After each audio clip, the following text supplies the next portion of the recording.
प्यारे बच्चों नमस्कार। आज हम पढ़ेंगे कक्षा 10 के भौतिक विज्ञान का फिजिक्स का दूसरा अध्याय विद्युत धारा। इसमें हम जानेंगे विद्युत धारा के बारे में सबसे आसान तरीके से। आइए समझते हैं। विद्युत धारा में सबसे पहले हमें जानना होगा ऊर्जा के बारे में। ऊर्जा क्या है, इसके स्रोत क्या हैं, जिसको हम एनर्जी कहते हैं। ऊर्जा, जैसा कि आप जानते हैं कि कार्य करने की क्षमता को ऊर्जा कहते हैं। कार्य करने की क्षमता को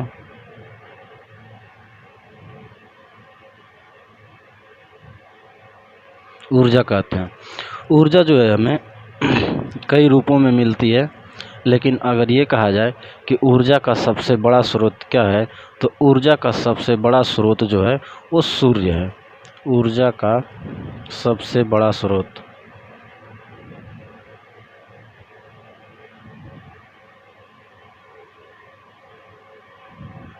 सूर्य है। और सूर्य में ये जो ऊर्जा होती है किस रूप में होती है, तो सूर्य में ऊर्जा का कारण है नाभिकीय संलयन। सूर्य में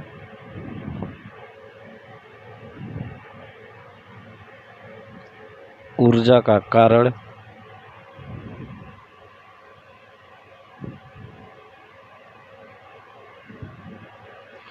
नाभिकीय संलयन की क्रिया है।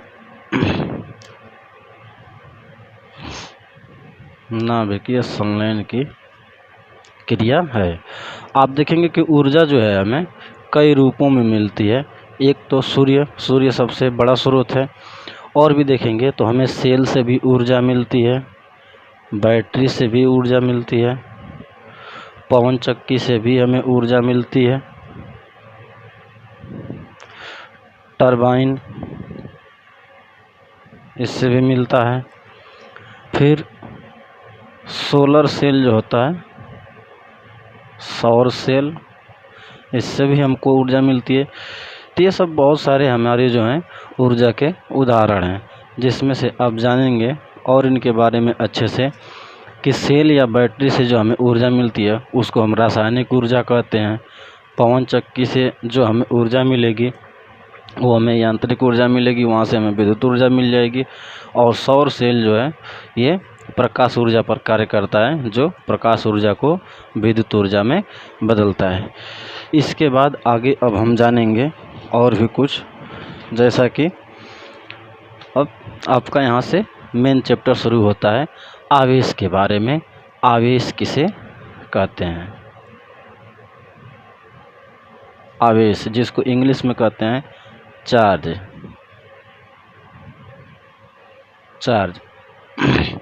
देखिए आवेश क्या है। आवेश जो है किसी वस्तु का आंतरिक गुण है, जिसके कारण वह किसी वस्तु को अपनी ओर आकर्षित करता है। जैसा कि बचपन में आप लोग जानते होंगे कि हम लोग इससे कलम को अपने बालों पर रगड़ करके और छोटे छोटे टुकड़े को उसको जब उसके पास लेकर के जाते थे तो वह अपनी ओर आकर्षित करता था। इससे हमको पता चलता है कि इसमें कुछ तत्व आ जा रहे हैं, इसमें कुछ गुण ऐसा आ जा रहा है जिसके कारण यह जो है अपनी ओर आकर्षित करने लग रहा है। तो हम ये कह सकते हैं कि किसी पदार्थ का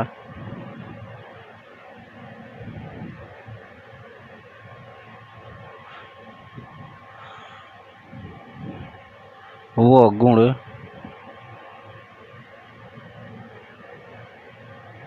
जिसके कारण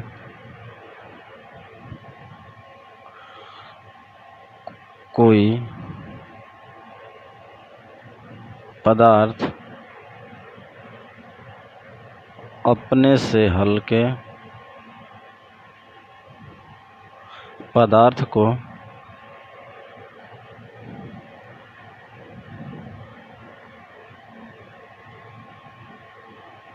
आकर्षित या प्रतिकर्षित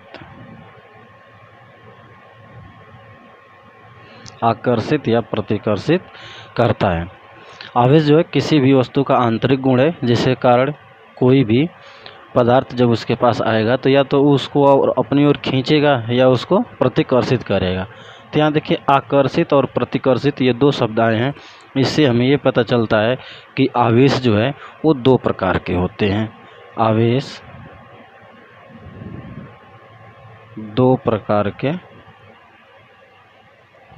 होते हैं, जिसमें पहला होता है धन आवेश। इसको हम कहते हैं पॉजिटिव चार्ज। और दूसरा होता है ऋण आवेश, नेगेटिव चार्ज।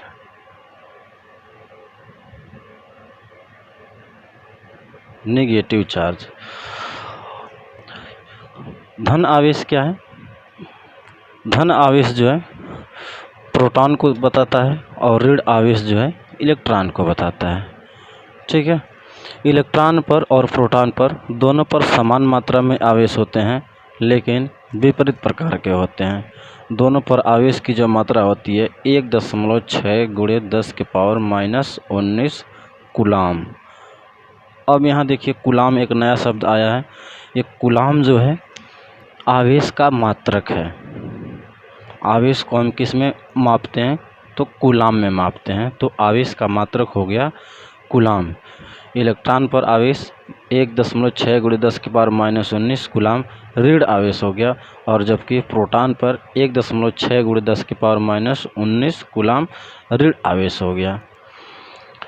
जो धन आवेश होते हैं, अगर धन आवेश के पास अगर एक धन आवेश आएगा तो इसमें प्रतिकर्षण होगा, और अगर एक ऋण आवेश के पास अगर एक दूसरा ऋण आवेश आता है तो भी इसमें क्या होगा? प्रतिकर्षण होगा। तो इससे स्पष्ट है कि समान प्रकार के आवेश जो है एक दूसरे को प्रतिकर्षित करते हैं।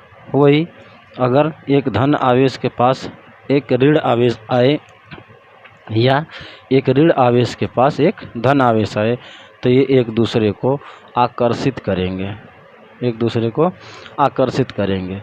तो हम ये कह सकते हैं कि समान प्रकार के आवेश एक दूसरे को प्रतिकर्षित करते हैं तथा विपरीत प्रकार के आवेश एक दूसरे को आकर्षित करते हैं। ये दैनिक जीवन में भी देखा जाता है।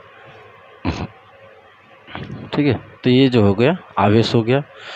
अब जो है किसी भी पदार्थ पर जो आवेश की मात्रा होती है वह एक पूर्ण गुणज के रूप में होती है। कोई भी आवेश हो, कोई भी पदार्थ हो, जैसे अगर कोई पदार्थ यहाँ हम मान लिए, ठीक है, मान लीजिए कि ये सोडियम का परमाणु है, सोडियम, तो सोडियम का परमाणु क्रमांक होता है 11। अगर इसका हम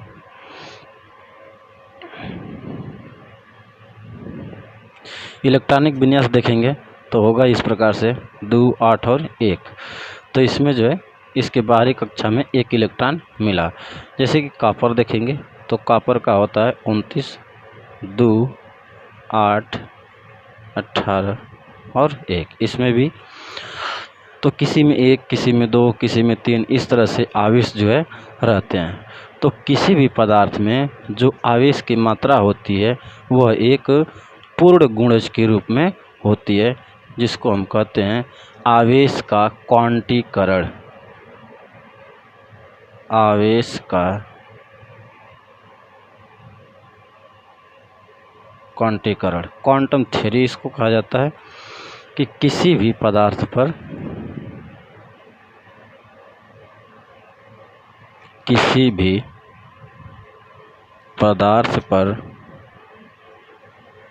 आवेश की मात्रा एक पूर्ण गुणज के रूप में होती है। इसको और अच्छे से समझिए। पूर्ण गुणज का मतलब क्या है कि किसी भी वस्तु पर जो आवेश रहेगा, अर्थात इलेक्ट्रॉन जो रहेगा, या तो एक इलेक्ट्रॉन जा सकता है या एक इलेक्ट्रॉन आ सकता है। ठीक है, या तो 2 इलेक्ट्रॉन जाए या 2 इलेक्ट्रॉन आए। 3 इलेक्ट्रॉन जा सकता है या 3 इलेक्ट्रॉन आ सकता है। ऐसे जो है आवेश की मात्रा जो है पूर्ण गुणज के रूप में होती है। यानी अगर किसी पदार्थ से n आवेश चले जाएं या आ जाएं तो उस पर आवेश की मात्रा जो होगी Q बराबर Ne। ये हमें एक आवेश का नया फार्मूला मिल गया, Q बराबर Ne। यानी किसी भी पदार्थ पर जो आवेश होता है वह जो है एक पूर्ण गुणज के रूप में होता है। ठीक है, और अच्छे से समझ सकते हैं कि जैसे ये कोई पदार्थ है, अगर ये आवेश ग्रहण करेगा अर्थात इस पर अगर इलेक्ट्रॉन आएगा, अगर ये इलेक्ट्रॉन को ग्रहण करेगा तो इस पर इलेक्ट्रॉन की क्या हो जाएगी, अधिकता हो जाएगी। सामान्य अवस्था से इलेक्ट्रॉन की अधिकता हो जाएगी तो ये जो है ऋण आवेशित हो जाएगा। वही अगर इससे इलेक्ट्रॉन निकल जाएंगे, इससे इलेक्ट्रॉन अगर चले जाते हैं तो इस पर जितने इलेक्ट्रॉन जाएंगे उतने की कमी हो जाएगी। ठीक है, तो इस तरह से अगर इलेक्ट्रॉन आता है तो पदार्थ हमारा ऋणावेशित हो जाता है,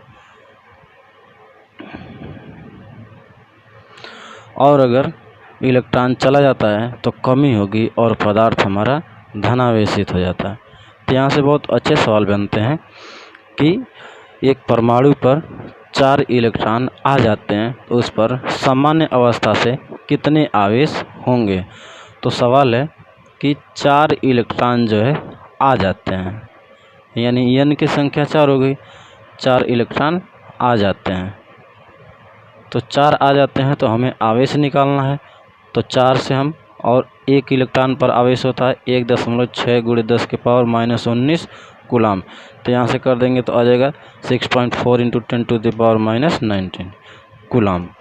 ये क्या होगा, ये आ जा रहे हैं ना, तो आवेश की प्रकृति क्या होगी, ऋण आवेश होगा। अर्थात उस पदार्थ पर कितना आवेश हो गया, 6.4 × 10⁻⁻19 कूलाम का ऋण आवेश। अगर इलेक्ट्रॉन आता है तो पदार्थ जो है ऋण आवेशित होगा, अगर इलेक्ट्रॉन जाता है तो पदार्थ जो है धन आवेशित होगा। ठीक है, और भी एक सवाल समझते हैं बहुत अच्छे तरीके से।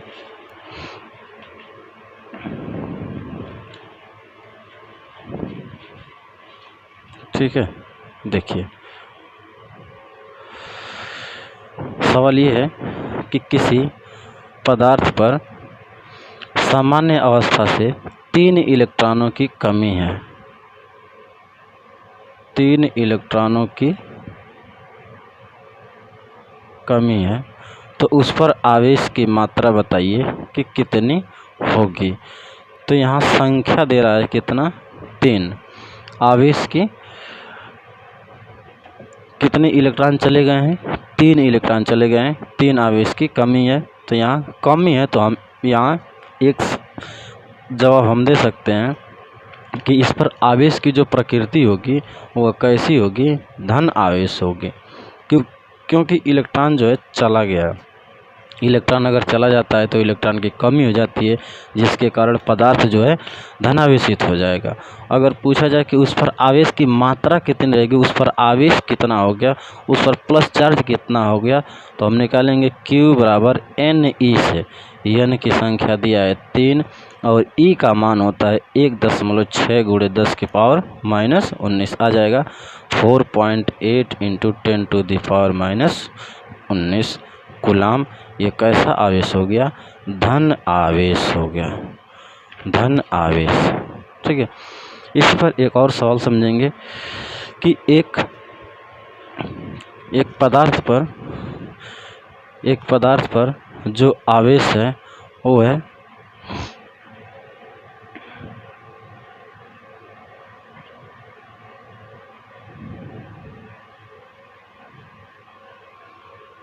× 10⁻⁻12 कूलाम। तो ये बताना है कि इस पर इलेक्ट्रॉनों की सामान्य अवस्था से कमी है या वृद्धि है। या इस तरह का भी एक सवाल बहुत अच्छे से पूछता है कि किसी पदार्थ पर इतना कूलाम आवेश है तो बताइए उस पर इलेक्ट्रॉनों की कमी है या वृद्धि है। हाँ, लेकिन यहाँ बोल देगा कि ये चार्ज कैसा है, प्लस चार्ज है। प्लस चार्ज बोल सकता है, माइनस चार्ज बोल सकता है। तो अगर प्लस चार्ज हो गया तो क्या होगा, इलेक्ट्रॉन निकल गया, क्योंकि इलेक्ट्रॉन जाता है तभी जो है पदार्थ हमारा धन आवेशित होता है। तो यहाँ इलेक्ट्रॉन निकल गया है तो क्या होगा, इलेक्ट्रॉन की कमी होगी। अब हमें पूछना है कि अगर कितना इलेक्ट्रॉन निकला, यानी हमें n की संख्या निकालना है। तो n की संख्या निकालना है तो फार्मूला है Q बराबर Ne, और यहाँ से n हमें निकालना होगा तो हम निकालेंगे Q/E। और यहाँ Q दिया है कितना, 96 × 10⁻⁻12, और E की वैल्यू होती है 1.6 × 10⁻−19।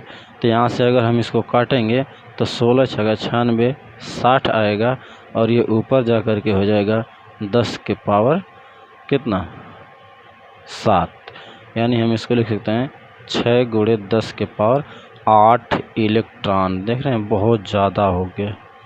यानी अगर इतना आवेश है तो उससे कितने इलेक्ट्रॉन निकल गए हैं, 6 × 10 के पावर 8 इलेक्ट्रॉन जो है निकल गए। तो इस तरह से कई प्रकार के जो है कि सवाल हमसे घुमा फिरा करके पूछता है। अब देखिए, अब हम जानते हैं विद्युत धारा के बारे में। विद्युत धारा किसे कहते हैं, विद्युत धारा क्या है। जैसे आप कोई भी तार लेंगे, मान लीजिए कि जैसे ये तार है, तो इस तार में क्या है, इस तार में इलेक्ट्रॉन है, आवेश है। इलेक्ट्रॉन को ही तो हम आवेश कहते हैं।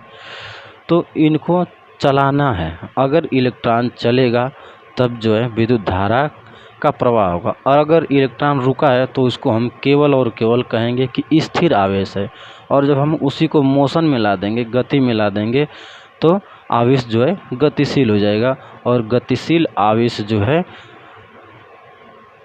वैद्युत क्षेत्र उत्पन्न करता है। तो ये वैद्युत क्षेत्र जो है हम आगे जानेंगे। यहाँ हमें केवल जानना है विद्युत धारा के बारे में। विद्युत धारा,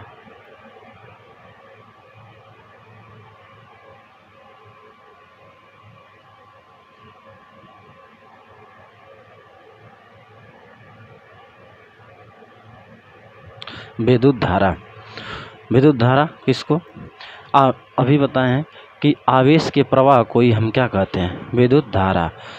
तो आवेश का प्रवाह किस दर से हो रहा है, 1 सेकंड में कितना आवेश प्रवाहित हो रहा है, या 1 मिनट में कितना आवेश प्रवाहित हो रहा है, या 1 घंटे में कितना आवेश प्रवाहित हो रहा है, उसी को हम क्या कहेंगे, विद्युत धारा कहेंगे। तो इसकी परिभाषा हम लिख सकते हैं कि आवेश के प्रवाह की समय दर को विद्युत धारा कहते हैं। आवेश के प्रवाह की समय दर को विद्युत धारा कहते हैं। अर्थात कि यदि अगर ये मान लिया जाए कि Q कूलाम आवेश जो है किसी पदार्थ से या किसी परिपथ से t सेकंड में प्रवाहित हो रहा है, तो उससे प्रवाहित धारा कितनी होगी। माना Q कूलाम आवेश किसी पदार्थ में, किसी पदार्थ के एक सिरे से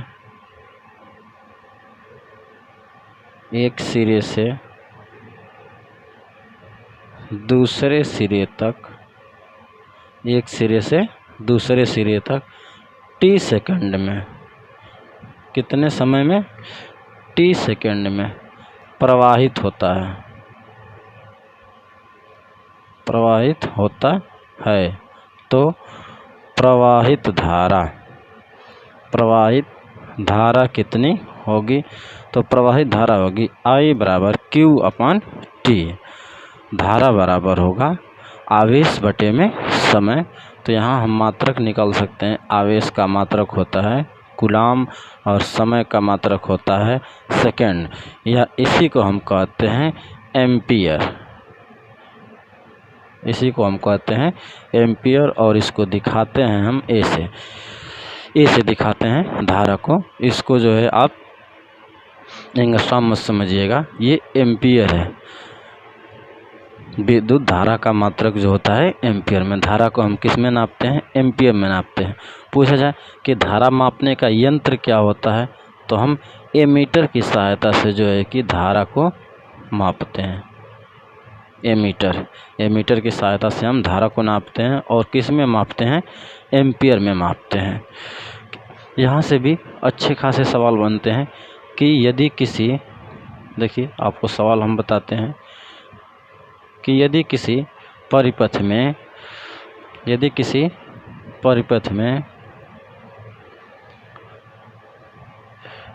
6.4 × 10⁻⁻24 कूलाम आवेश को प्रवाहित करने में मान लीजिए कि हमको 2 सेकंड का समय लगता है। कितना समय दे दिया? 2 सेकंड। तो कहेगा कि प्रवाहित धारा का मान बताइए। यदि किसी परिपथ में 6.4 × 10⁻⁻24 कूलाम का आवेश 2 सेकंड में प्रवाहित किया जाता है, तो उस परिपथ में प्रवाहित धारा कितनी होगी?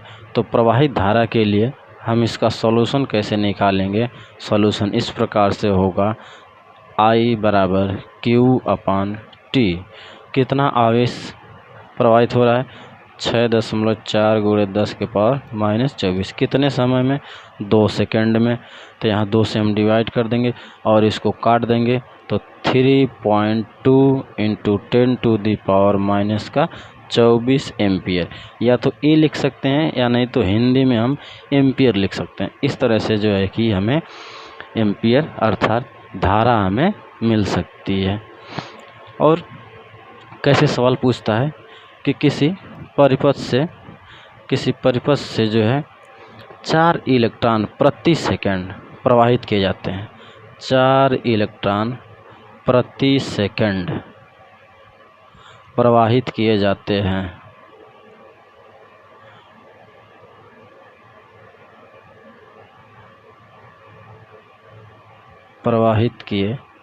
हैं। तो परिपथ में धारा का मान बताइए। तो परिपथ में धारा का मान बताइए। परिपथ में धारा का मान कितना होगा? देखिए ऐसे सवाल का हम सॉल्यूशन देखते हैं क्या होगा। यहाँ दे रहा है कि किसी परिपथ में 4 इलेक्ट्रॉन प्रति सेकंड प्रवाहित किए जाते हैं, तो परिपथ में धारा का मान ज्ञात कीजिए। तो पहले तो यहाँ हम निकालेंगे कि 4 सेकंड अगर धारा प्रवाहित की जा रही है, 4 इलेक्ट्रॉन जो है प्रति सेकंड प्रवाहित हो रहे हैं, तो प्रति सेकंड अर्थात 1 सेकंड में कितना आवेश गया, मतलब 4 इलेक्ट्रॉन अगर प्रवाहित किया गया तो आवेश कितना उस पर आ गया। तो हम पहले निकालेंगे आवेश का मान, और आवेश के लिए फार्मूला होता है Q = Na। यहाँ से 4 इलेक्ट्रॉन प्रवाहित किए गए हैं और 1.6 × 10⁻⁻19 कूलाम का आवेश होता है। तो यह जाएगा 6.4 × 10⁻⁻19 कूलाम। यानी कि 4 इलेक्ट्रॉन प्रवाहित किए गए तो उस पर आवेश कितना आ गया? 6.4 × 10⁻⁻19 कूलाम। अब हमें धारा निकालना है, तो धारा के लिए होता है I = Q/T, और यहाँ Q का मान हो जाएगा 6.4 × 10⁻⁻19। और सवाल में कह रहा है कि इतने इलेक्ट्रॉन जो है प्रति सेकंड प्रवाहित हो रहे हैं, अर्थात हमें समय कितना रखना होगा? 1 सेकंड रखना होगा। तो 6.4 × 10⁻⁻19 एम्पियर ये आ जाएगा एम्पियर में, यानी 6.4 × 10⁻⁻19 एम्पियर धारा जो है उस परिपथ में 1 सेकंड में प्रवाहित हो रही है। यहाँ से एक और अच्छे से समझेंगे कि अगर 1 इलेक्ट्रॉन प्रवाहित होता है तो कितनी धारा बहेगी। तो 1 इलेक्ट्रॉन N बराबर दे दिया 1, तो यहाँ Q बराबर हमको कितना मिलेगा? Ne अर्थात 1 और 6.4 × 10⁻⁻19। तो यहाँ से तो हम जो है I की वैल्यू हम बहुत अच्छे से फाइंड कर सकते हैं। फिर एक सवाल बनता है, एक सवाल इस प्रकार से है कि एक कूलाम आवेश को कितना, एक कूलाम आवेश को अगर हम 1 सेकंड में प्रवाहित करें तो परिपथ से जो धारा बहेगी वो कितनी बहेगी, I बराबर होता है Q/T। एक कूलाम आवेश और 1 सेकंड में प्रवाहित करें तो यहाँ धारा कितनी होगी, 1 एम्पियर होगी। ठीक है। आवेश पर एक अच्छा सवाल बनता है कि एक कूलाम आवेश में कितने इलेक्ट्रॉन होते हैं। Q बराबर कितना दे दिया, 1 कूलाम। तो एक कूलाम आवेश में कितने इलेक्ट्रॉन होते हैं, अर्थात इलेक्ट्रॉनों की संख्या पूछ रहा है। फार्मूला होता है क्या, Q बराबर Ne। तो यहाँ से हमें निकालना है N की वैल्यू, तो N बराबर हो जाएगा Q/E और यहाँ दे रहा है 1 और E का मान होता है 1.6 × 10⁻⁻19 कूलाम। ठीक है। तो यहाँ जो है ये 19 ऊपर जाएगा और इसको हम 10 बना दिए और इसको 16 कर दिए और इसको हम कर सकते हैं 19 प्लस में, और जब हम इसको काटेंगे तो ये आएगा 0.625 × 10⁻19। इसको हम लिख सकते हैं 6.25 × 10⁻18। तो यहाँ n का मान कितना आ गया, 6.25 × 10⁻18 इलेक्ट्रॉन। यानी कि अगर किसी परिपथ में 1 कूलाम आवेश प्रवाहित हो रहा है तो उससे कितना इलेक्ट्रॉन प्रवाहित होगा, 6.25 × 10⁻18। इसीलिए तो देखिए ना, Q का मान अगर 1 कूलाम है और ये 1 सेकंड तक प्रवाहित होता है तो धारा कितनी आएगी, 1 एम्पियर। अर्थात 1 एम्पियर धारा प्रवाहित होने में क्या होता है, इतने इलेक्ट्रॉन जो है 1 सेकेंड में एक सिरे से दूसरे सिरे तक प्रवाहित हो जाते हैं। इसीलिए जो है कि धारा का जो है करंट का झटका जब लगता है तो बहुत तेज़ से झटका लगता है। ठीक है। आज के लिए बस इतना ही, मिलेंगे नेक्स्ट वीडियो में, तब तक के लिए धन्यवाद।